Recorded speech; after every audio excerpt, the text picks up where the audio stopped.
नमस्कार। चलिए आज बात करते हैं एक ऐसे गांव की। एक ऐसा गांव जहां की जमीन समझिए अपनी जान खो रही थी। किसानों का भविष्य अंधेरे में था। लेकिन आज हम उसी गांव की कहानी को समझने वाले हैं। एक ऐसी कहानी जिसने ना सिर्फ अपनी किस्मत बदली बल्कि शायद पूरे देश के लिए एक रास्ता दिखाया है। ये जो तस्वीर है ना, ये किसी आम गांव की बैठक की नहीं है।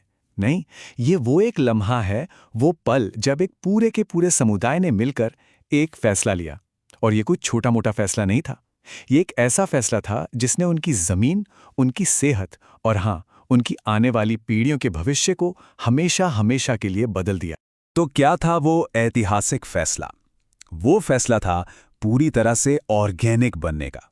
जी हां, गांव का नाम है बामनगस कंकर और ये राजस्थान का बिल्कुल पहला ऐसा ग्राम निकाय बन गया है जिसे फुली ऑर्गेनिक यानी पूरी तरह जैविक होने का सर्टिफिकेट मिला है।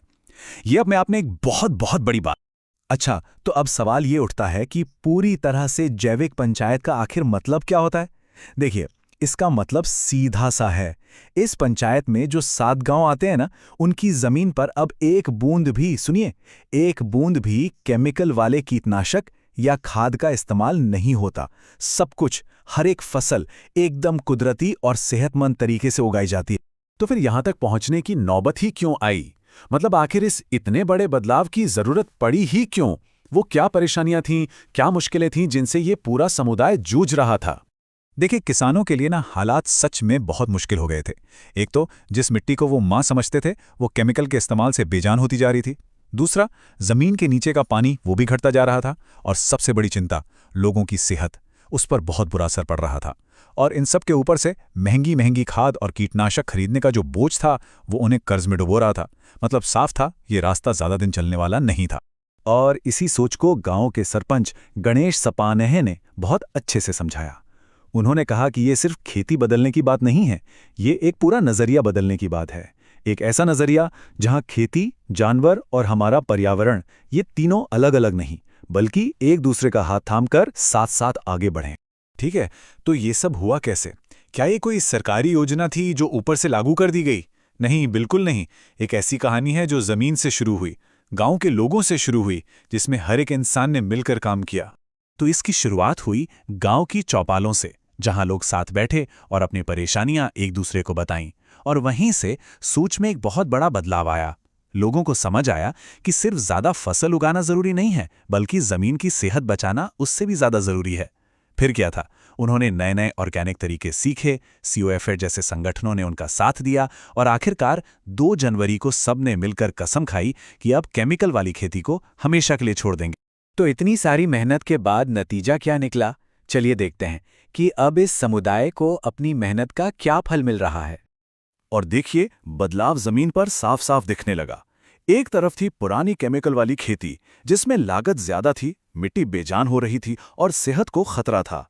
और दूसरी तरफ है ये नई ऑर्गेनिक खेती, जिसमें बाहर से कुछ खरीदने की जरूरत कम हो गई, मिट्टी में जैसे जान वापस आ गई। और सबसे बड़ी बात, किसानों को अपनी उपज के लिए अब बेहतर दाम और अच्छे बाजार भी मिल रहे हैं। अगर इस बदलाव को और करीब से समझना है तो हमें मुकेश गुज्जर जी की बात सुननी चाहिए। वो वहीं के एक किसान हैं और उन्होंने इस बदलाव का सीधा असर अपने और अपने परिवार की जिंदगी पर देखा है। मुकेश जी खुद कहते हैं कि अब जाकर खेती का एक ऐसा मॉडल मिला है जो सच में किसान के हक में है। और फायदा सिर्फ पैसों का नहीं है, जो सबसे बड़ी चीज मिली है वो है उनके परिवार के लिए सुरक्षित भोजन और एक स्वस्थ जीवन। और सच कहूं तो ये किसी भी मुनाफे से कहीं ज्यादा कीमती है। लेकिन बात सिर्फ एक गांव की सफलता पर खत्म नहीं होती। बिल्कुल नहीं। ये कहानी असल में एक ब्लूप्रिंट है। एक ऐसा मॉडल है जो भविष्य के लिए एक रास्ता तैयार कर सकता है। एक ऐसा रास्ता जिसे और भी कई गांव अपना सकते हैं। और कोफेड के संस्थापक ने एक बहुत ही जरूरी बात कही। उन्होंने साफ कहा कि ये कोई सरकारी योजना नहीं थी जो ऊपर से आई हो।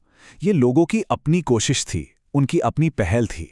और शायद इस पूरी कहानी का सबसे बड़ा सबक यही है कि असली बदलाव जो होता है ना, वो हमेशा जमीन से, लोगों के बीच से ही शुरू होता है। और कमाल की बात यह है कि ये लोग यहीं रुकने वाले नहीं हैं। नहीं, अब इनकी नज़र एक और बड़े लक्ष्य पर है। और वो लक्ष्य क्या है? इस साल के आखिर तक 300, जी हाँ, 300 और पंचायतों को ऑर्गेनिक बनने में मदद करना। सोचिए जरा, क्या विजन है। तो इस एक गांव की सफलता का असर अब फैल रहा है। जैसे पानी में पत्थर फेंकने से लहरें फैलती हैं। बामन कस की कंकड़ की ये कहानी अब बीकानेर, अलवर और दूसरे जिलों के लिए एक मिसाल बन रही है, एक प्रेरणा बन रही है। और ये सिर्फ किसानों के लिए नहीं, ये पॉलिसी बनाने वालों के लिए भी एक साफ संदेश है कि जब लोग खुद मिलकर जिम्मेदारी लेते हैं ना, तो सही और टिकाऊ विकास का रास्ता अपने आप खुल जाता है। तो बामनस कंकर की कहानी हमें एक सीधी सी लेकिन बहुत गहरी बात याद दिलाती है। ये दिखाती है कि बदलाव की शुरुआत अक्सर एक छोटे से लेकिन एक साथ उठाए गए कदम से होती है। तो अंत में सवाल यही है, खेती के भविष्य के लिए इस मॉडल का क्या मतलब हो सकता है? क्या ये गांव की कहानी आने वाले कल की खेती का नया चेहरा बन सकती है?